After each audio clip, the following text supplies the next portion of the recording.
No mundo onde mulheres e negros foram figuras perseguidas na história, conheça a história de Ketanji Brown Jackson, a primeira mulher negra a se tornar juíza da Suprema Corte dos Estados Unidos.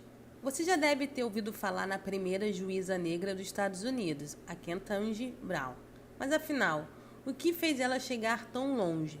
Como ela conseguiu construir uma carreira tão sólida e se tornar notável no maior país do mundo?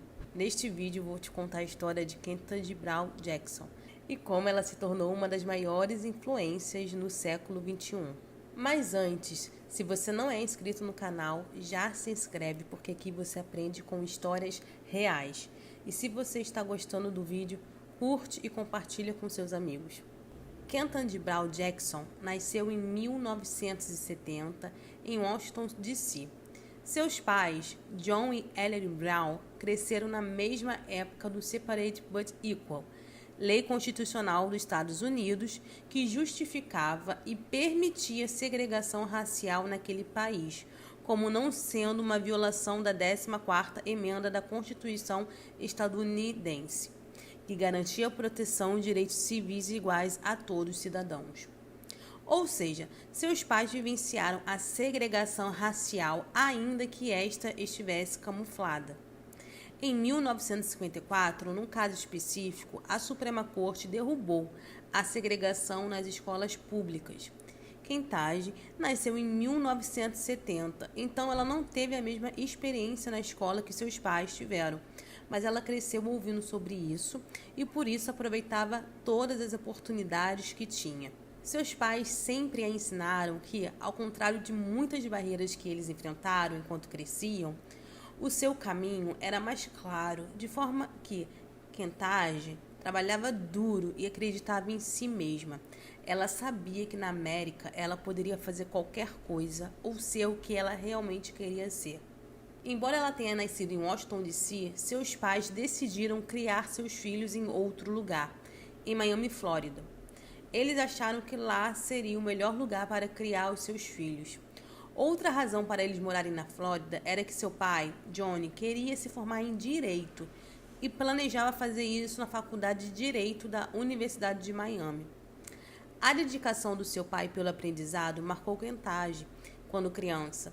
Ele foi o primeiro de muitos a inspirar a ter um interesse mais ativo em direito. Seu pai mostrou que uma pessoa que se propunha a estudar seria capaz de encontrar uma maneira de alcançar seus objetivos. Com seu pai lhe dando um grande exemplo de autodisciplina na academia, Jackson era uma estudante que levava seus estudos a sério desde jovem. Dessa forma, ela rapidamente se destacava por onde passava. Quando ela se formou no Colégio Palmetto Júnior, ela se tornou uma estrela do discurso, do debate e tinha sido eleita a prefeita de sua escola. Ela terminou a escola secundária como presidente eleita do corpo estudantil.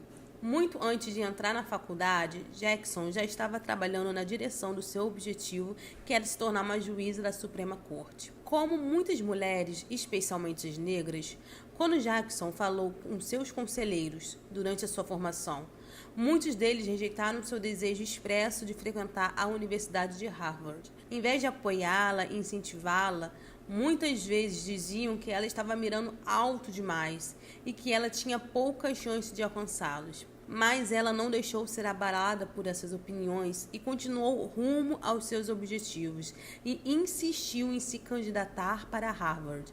Ela não só foi aceita na prestigiada escola, como também se formou com grande honra.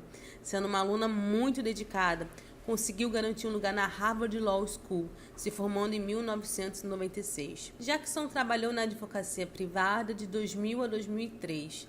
A partir de 2003 até 2005, ela foi advogada assistente especial da Comissão de Sentenças nos Estados Unidos. De 2005 a 2007, Jackson foi defensora pública federal assistente em Washington, D.C., sempre mostrando suas habilidades como defensora. De 2007 a 2010, Jackson foi especialista em apelação na Morrison & Foerster. Em 23 de julho de 2009, Barack Obama nomeou-a para tornar-se vice-presidente da Comissão de Sentenças dos Estados Unidos. Jackson serviu na Comissão de Sentenças até 2014.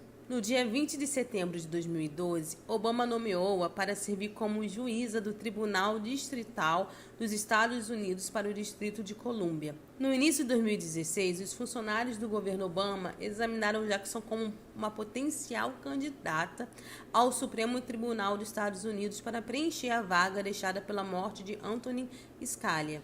Jackson foi uma dos 5 candidatos entrevistados como um potencial candidato para a vaga, mas naquele momento não entrou.